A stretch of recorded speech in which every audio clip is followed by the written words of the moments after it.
Du capitaine Thomas Sankara jusqu'au colonel Muammar Kadhafi, en passant par Nelson Mandela, le professeur Jean-Emmanuel Pondy, spécialiste en sciences politiques et ancien directeur de l'Institut des Relations internationales du Cameroun, réitère à l'aide de sa plume son amour pour le continent noir en retraçant son histoire, celle de ses héros disparus.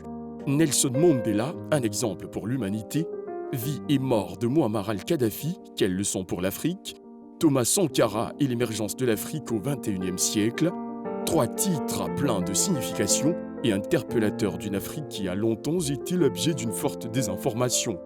En termes de contenu, les présents ouvrages représentent des îlots de découvertes historiques.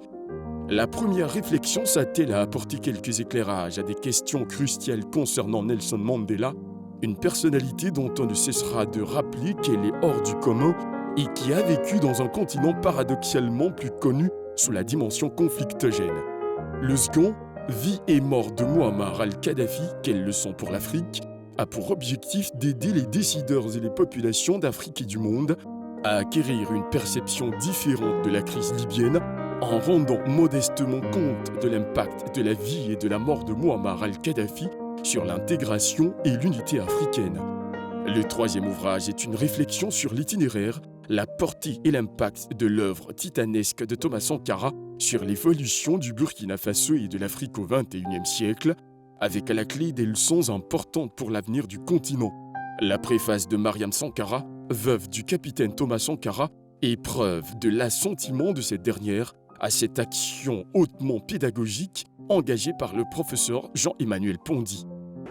Je suis venue à l'invitation du professeur Jean-Emmanuel Pondy, qui a écrit un livre de Thomas Sankara et l'émergence de l'Afrique au XXIe siècle. Donc il m'a demandé de venir pour la dédicace de son livre et j'ai répondu à cette invitation. Parce que j'ai trouvé que son ouvrage est important.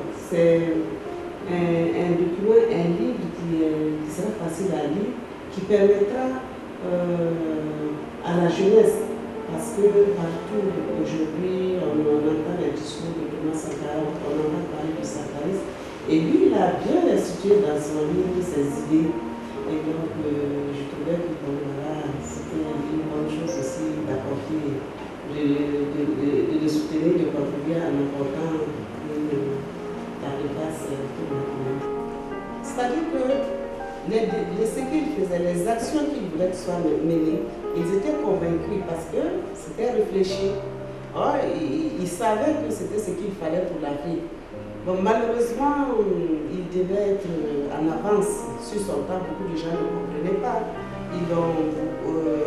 Certaines personnes ont pris ces actions, ne l'ont pas bien pris. Mais aujourd'hui, l'avenir, le présent aujourd'hui, nous montre que ce qu'il avait dit, c'était bien réel. Mais je veux dire que si ceux qui nous écoutent pouvaient lire le livre d'Emmanuel Pondy, ils comprendraient beaucoup de choses parce que je trouve qu'il a su bien le retracer dans son livre. Le professeur Jean-Emmanuel Pondy vous propose par ailleurs une bibliographie riche et variée, ses ouvrages, tous ou presque, ayant pour dénominateur commun l'Afrique. Comprendre la crise algérienne, relations internationales africaines, repenser le développement à partir de l'Afrique, Reine Afrique ou racines de l'Union africaine, l'ONU vue d'Afrique et bien d'autres. Nelson Mandela, un exemple pour l'humanité, vie et mort de Muammar al-Kadhafi, quelle leçon pour l'Afrique, Thomas Sankara et l'émergence de l'Afrique au XXIe siècle, disponible à Afrique Média. Afrique Média, le monde, c'est nous.